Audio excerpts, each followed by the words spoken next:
Safely कह सकता हूँ कि प्रधानमंत्री जी को करप्शन से कोई बहुत नफरत नहीं है, और उसका बड़ा सबूत है कि मैंने गोवा में उनको शिकायत की कि ये करप्शन हो रहा है, लो लेवल करप्शन हो रहा है।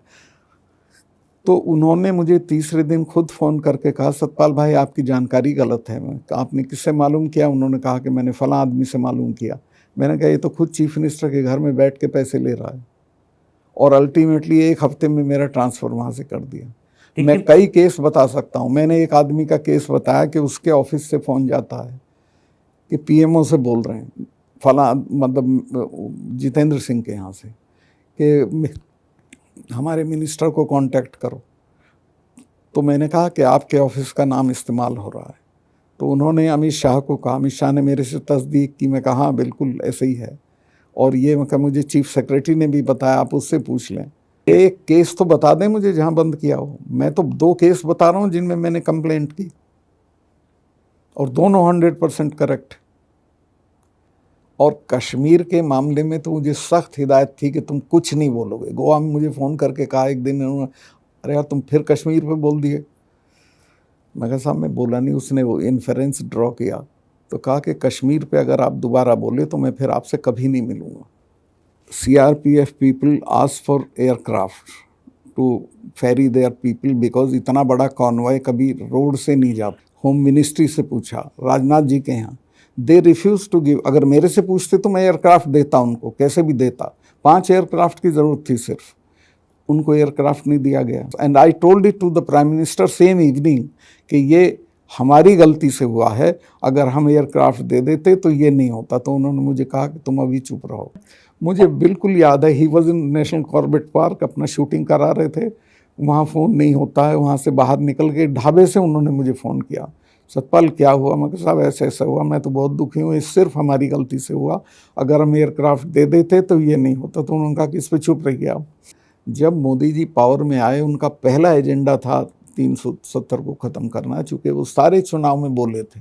जो लोग ये कहते हैं कि साहब इनको वो नहीं था समर्थन जनता का, जनता ने तो समर्थन दिया ना, आपको जिता दिया, और आपने वो सब जगह बोला, और फिर आपने उसको पार्लियामेंट में सब जगह बोलते थे 370 के खिलाफ।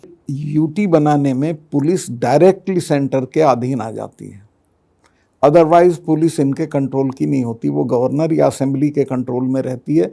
और यहाँ ये फियर था कि पुलिस रिवोल्ट कर सकती है। ये बात मुझसे चीफ सेक्रेटरी ने भी कहा कि मलिक साहब, जब मैंने उसे बताया शाम को कि सुबह चिट्ठी भेजनी है ये, तो उसने कहा कि 1000 आदमी मारना पड़ेगा। मैं कहा क्यों?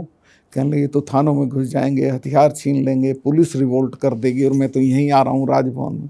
कहा तुम बेफिक्र रहो, मैंने जो 6 महीने काम किया, मैं आश्वस्त हूँ, कुत्ता भी नहीं भौंकने का। देखिए, नरेंद्र मोदी जी के बारे में मेरी वो ओपिनियन नहीं है जो सारी दुनिया की है।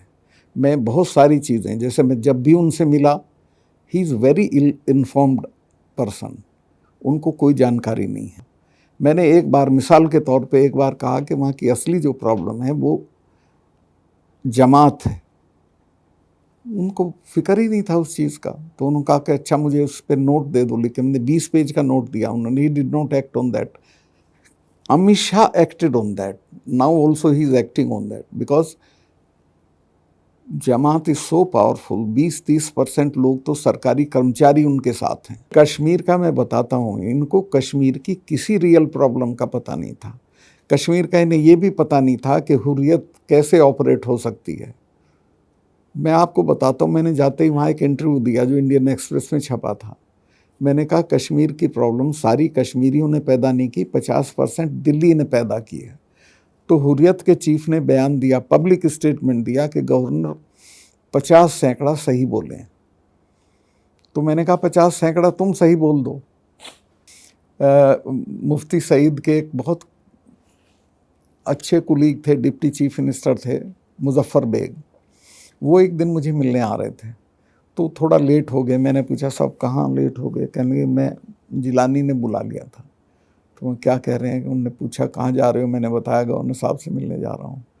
तो उसने कहा ये तो गजब का गवर्नर है, इससे तो डील हो सकती है। अगर कश्मीर में हम ईमानदारी के साथ काम करें, चूँकि वहाँ हमने इलेक्शन कभी फेयर नहीं कराए, हमने इलेक्शंस के रिज़ल्ट बदले। एक बार तो हमने बख्शी के ज़माने में तो सारे पर्चे कैंसिल कर दिए। तो ये जो हमारी तिकड़में हैं, इनसे हमारे बारे में यकीन पैदा नहीं होता है।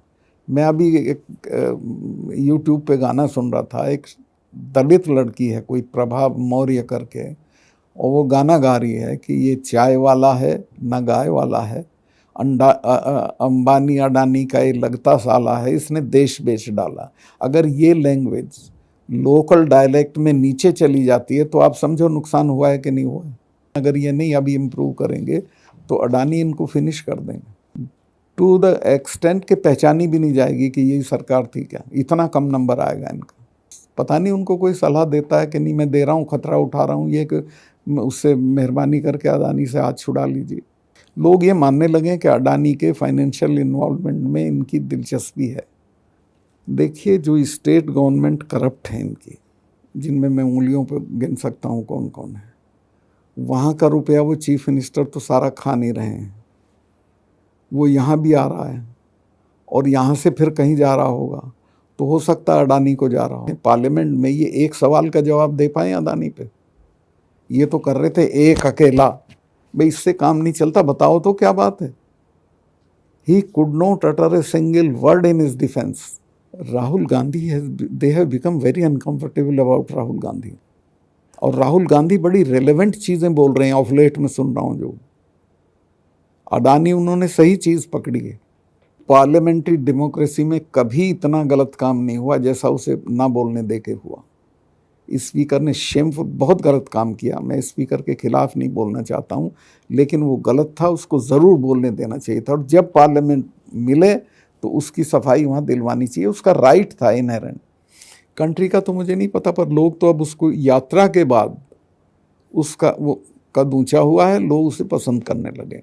देखिए करण भाई, यहाँ 10 नेताओं के नाम ले सकता हूँ मैं, जो मेरठ के हैं, मेरठ जाएंगे तो हेलीकॉप्टर से जाएंगे। तो उसने इस संस्कृति को अटैक किया है कि नहीं पैदल भी चलना चाहिए, कोई मामूली बात नहीं है। और मैं आपको बताऊं, जिस दिन वो श्रीनगर में गया है, सारा श्रीनगर बाहर निकल आया था उसे देखने के लिए। और